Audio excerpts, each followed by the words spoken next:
Resolução comentada e gratuita das questões do Enem ano 2016, parte 2.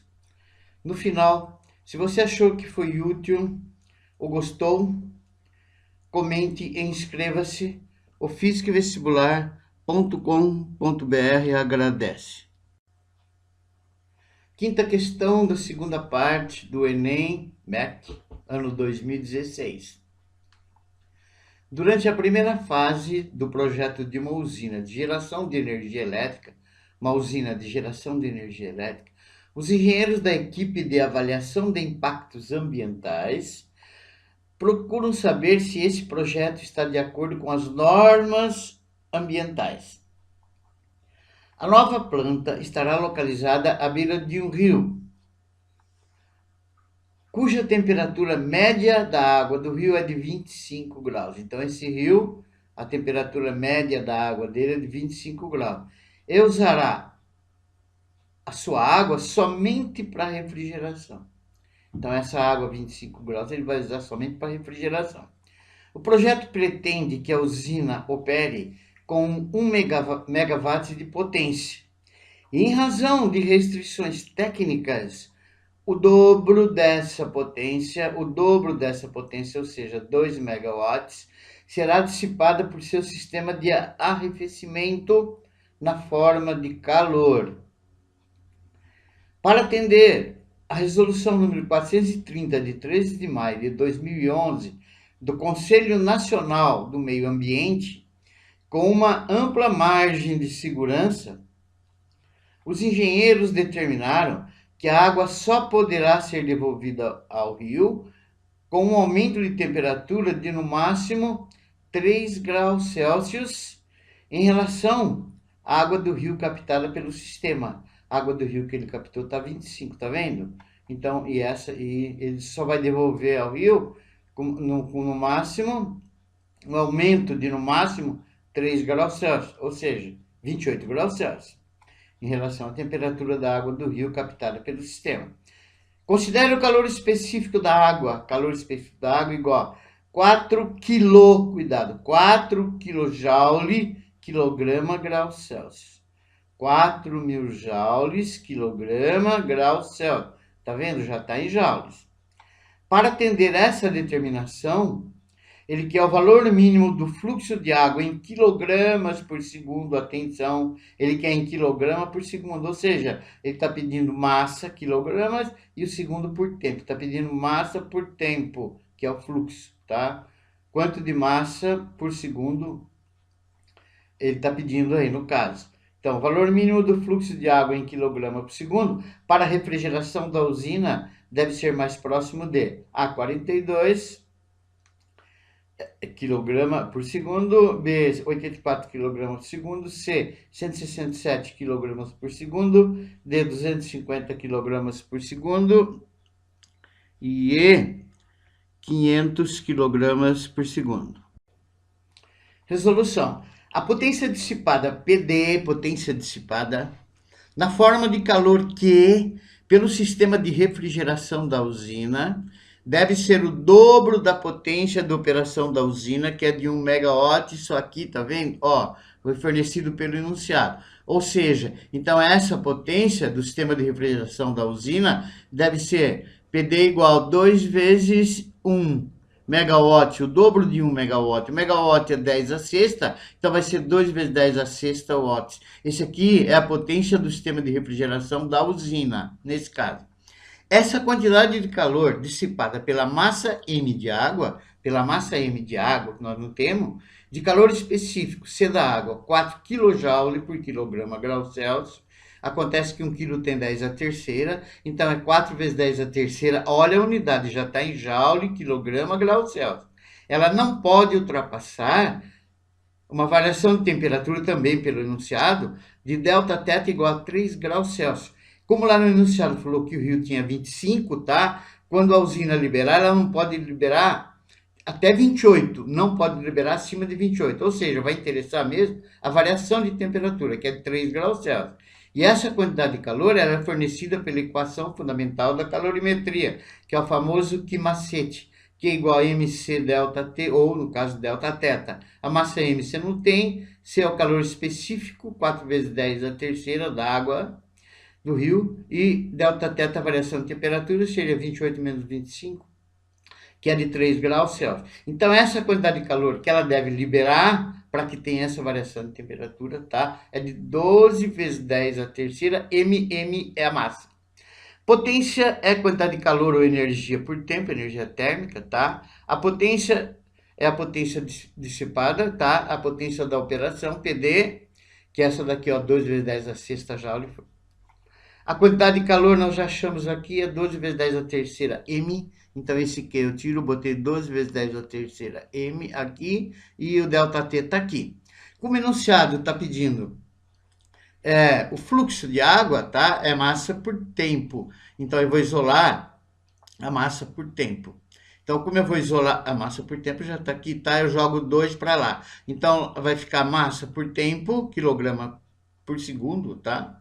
Vai ser 2 vezes 10 a sexta sobre 2 vezes 10 a terceira. 2 por 12 vai dar 0,1666, que a gente pode arredondar para 0,167 vezes 10 a terceira, quilograma por segundo, né? O ΔT é 1 segundo. Então, o fluxo pedido, tá? Vai ser de 167 quilogramas por segundo, que nós achamos o valor mínimo do fluxo de água para a refrigeração da usina, para que ela receba uma determinada massa de água a 25 e jogue no rio a 28 no mínimo, tá? E a alternativa correta é a alternativa C. Sexta questão. A figura 1, a 1 é essa daqui, ó. Apresenta o gráfico da intensidade em decibéis, aqui, ó, nesse eixo está em decibéis, da onda sonora emitida por um alto-falante, aqui, que está em repouso, parado, é medida em um microfone, aqui, em função da frequência da onda para diferenças distantes. Então, à medida que a distância entre o alto-falante e a fonte, e o microfone, tá? A fonte, o alto-falante e o microfone está variando, a frequência varia para diferentes distâncias, 3 milímetros, 25 milímetros, 51 milímetros, 60 milímetros. Essa é a figura 1, decibéis, tá? E aqui hertz, frequência em hertz. A figura 2 apresenta um diagrama com a indicação de diversas faixas do espectro de frequência sonora. Então, esse diagrama aqui estão as faixas do espectro de frequência sonora, são as frequências. Para o modelo de alto-falante utilizado, para o modelo desse alto-falante aqui, tá vendo? Então, o que você tem? Subgrave de 20 Hz a 63 Hz, grave de 63 Hz a 250 Hz, média baixa de 250 Hz a 640 Hz, média de 640 a 2,5 kHz, média alta de 2,5 a 5 kHz e aguda de 5 kHz a 20 kHz. Essa é a figura 2. Aí ele diz assim: relacionando as informações presentes na figura 1 e 2, você vai se basear na 1 e na 2. Como a intensidade sonora percebida é afetada pelo aumento de distância do microfone ao alto-falante. Ou seja, quando a gente está variando, no caso, aumentando a distância entre o alto-falante e o microfone aqui, tá vendo? Quando a gente está fazendo isso, como a intensidade sonora será percebida. E aqui estão as alternativas em relação às frequências, tá? Resolução. Observe na figura 1, essa daqui, que quando as distâncias do alto-falante ao microfone estão aumentando de 3 milímetros até 60 milímetros, então, ó, as distâncias do alto-falante ao microfone, ó, 3 milímetros aqui, 25 milímetros, 51 milímetros e 60 milímetros. Então, as distâncias entre o alto-falante e o microfone estão aumentando. E quando isso acontece, a intensidade da onda sonora em decibéis está diminuindo. A intensidade da onda sonora em decibéis está aqui nesse eixo, tá vendo? Então, ela está diminuindo, ela passou daqui até aqui, então ela está diminuindo. E durante essa diminuição, tá vendo? As ondas estão aqui, diminuiu, diminuiu, diminuiu, diminuiu. Então, durante essa diminuição, a frequência que está aqui no eixo horizontal, veja bem, ó, a diminuição dessas ondas começou, eu coloquei aproximadamente, tá? Aqui, ó, mais ou menos nos 50 Hz, e terminou mais ou menos aqui, ó, tá vendo? Todas elas estão diminuindo, termina a diminuição mais ou menos aqui, ó, 250 Hz. Então, a frequência está variando de 50 para 250 Hz. Quando? Quando a distância aumenta de 3 para 60, a intensidade diminui e a frequência da onda aumenta. Nesse caso, aumenta de 50 Hz para 250 Hz. E olhando na figura 2, 50 Hz e 250 Hz, ela está aqui nesse meio aqui, ó, no grave. Então, na figura 2, você observa que essa diminuição dos decibéis ocorre na faixa das frequências graves e a alternativa correta é a alternativa C. Questão número 7. O morcego emite pulsos de curta duração de ondas ultrassônicas, os quais voltam na forma de ecos após atingirem objetos no ambiente, trazendo informações a respeito das suas dimensões, seu tamanho, suas localizações e dos seus possíveis movimentos. Isso se dá em razão da sensibilidade do morcego em detectar o tempo gasto para os ecos voltarem, bem como das pequenas variações nas frequências, e nas intensidades dos pulsos ultrassônicos. Essas características lhe permitem caçar pequenas presas, mesmo quando estão em movimento em relação a si. Considere uma situação unidimensional numa só dimensão, e eu peguei esse desenho aqui, tá? Que está no plano da folha, em que o som está sendo emitido em direção horizontal e para a direita, está na direção horizontal e voltando para a esquerda. É uma situação unidimensional, em que uma mariposa, está aqui a mariposa, se afasta. Ela está se afastando em movimento retilíneo uniforme, ou seja, com velocidade constante, de um morcego, e esse morcego está em repouso. A distância, olha bem, a velocidade da mariposa, na situação descrita, seriam detectados pelo sistema de um morcego por quais das alterações que vão fazer com que ele perceba a mariposa nas características dos pulsos ultrassônicos fornecidos aqui a seguir. Então, se é na intensidade, se ela vai aumentar ou diminuir, se é o tempo de retorno aumenta ou diminui, e se a frequência ela vai ser aumentada ou diminuída. Aqui estão os 3 fatores que influem no fato de o morcego perceber o afastamento da mariposa, relacionados ao som, claro. Então, primeiro, a intensidade sonora. Como a mariposa se afasta do morcego que está parado, está em repouso, a intensidade, que é a característica do som que nos permite distinguir um som forte de um som fraco.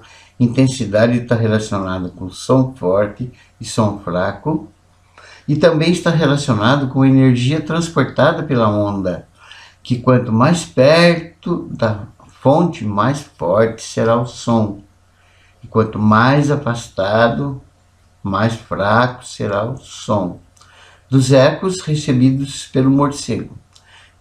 Então, quanto mais afastado, o som dos ecos recebidos pelo morcego diminui. Exemplo. O som emitido, por exemplo, por uma britadeira será mais forte por uma pessoa mais perto da mesma e mais fraco por uma pessoa afastada da mesma. Está aqui a britadeira. Se você está aqui, ó, você está mais perto, você percebe um som mais forte, de maior intensidade. E mais fraco, você está mais afastado, você vai perceber um som de menor intensidade. Então, como a mariposa está se afastando do morcego, ela vai perceber um som mais fraco, um som de menor intensidade. O outro que influi é o intervalo de tempo que o morcego demora para receber esse som.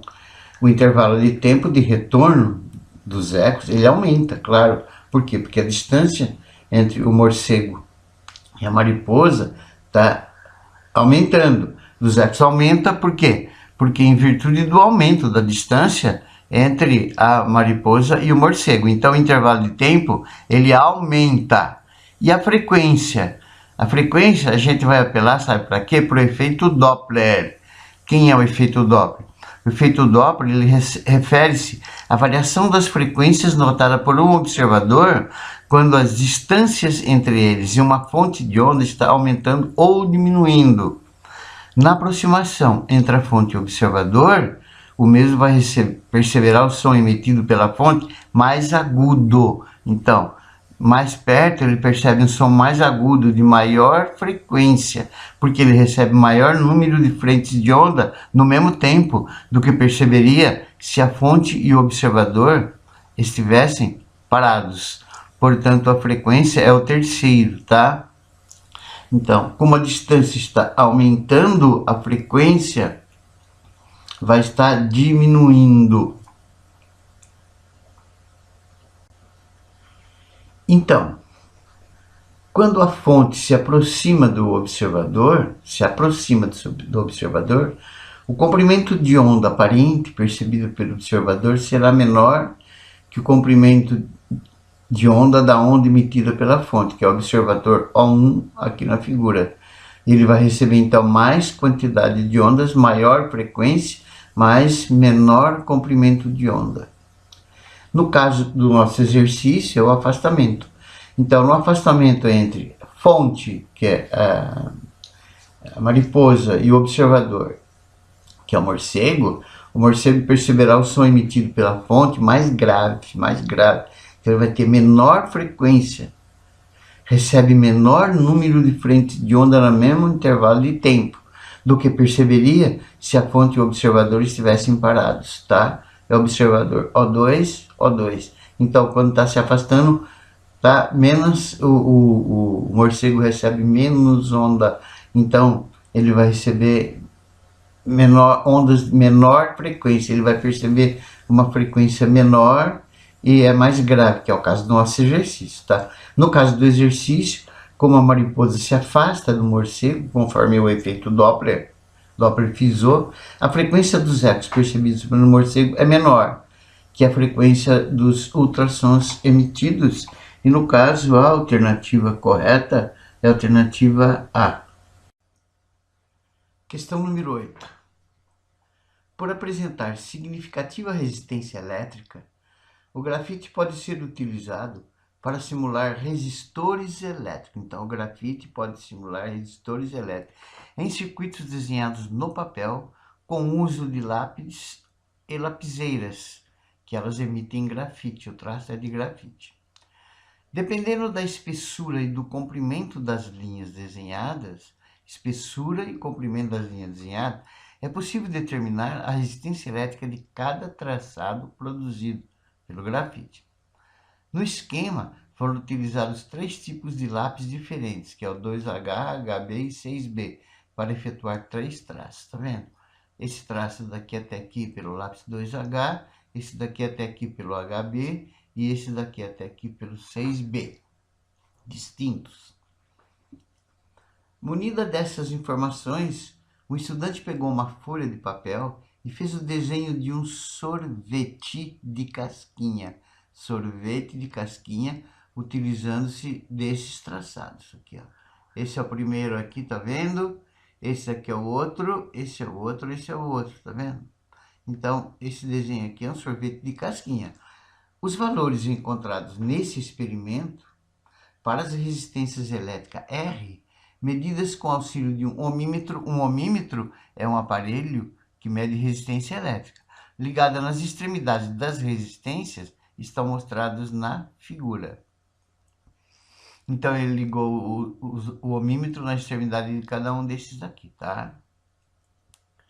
Verificou-se que os resistores obedeciam à lei de Ohm. Significa isso que o R é constante, que o U é proporcional ao I, a tensão U é proporcional ao I em cada trecho do traço do grafite aqui, e em cada trecho o R é sempre o mesmo.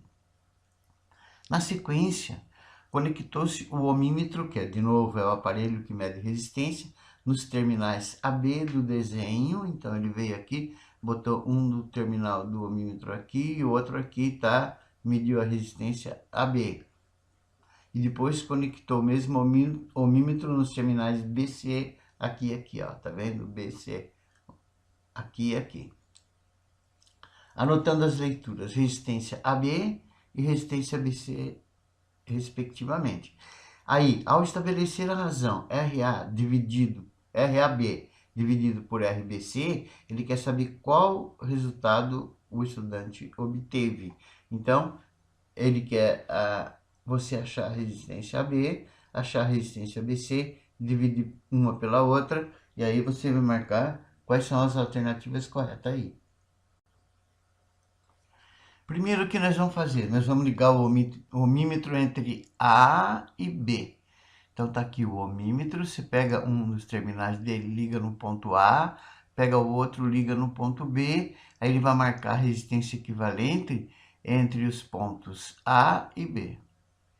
Se você observar aqui, ó, então entre o A e B, você vai verificar que esses dois resistores aqui, ó, esse de 10 ohm e esse de 10 ohm, eles estão em série, percorrido pela mesma corrente, tá? E sempre que eles estão em série, o resistor equivalente é a soma dos resistores. Então, é 10 kΩ mais 10 kΩ vai dar um de 20 kΩ. Então, eu tirei esses dois e no lugar desses dois eu coloquei um de 20.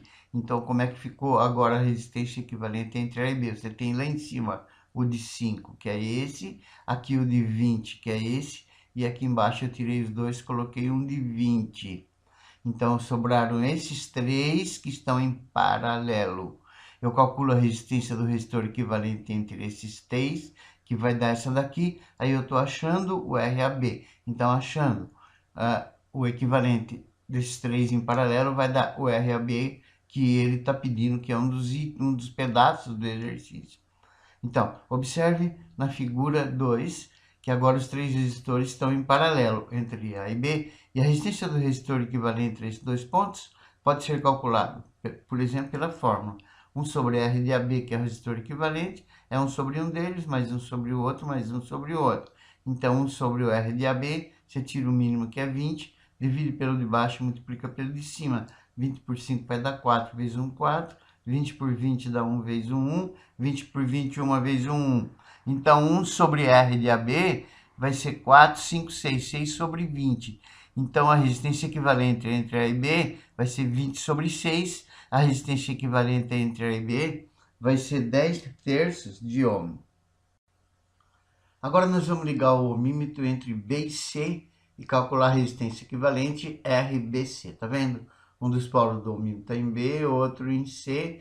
Então, agora ele vai marcar a resistência equivalente entre B e C.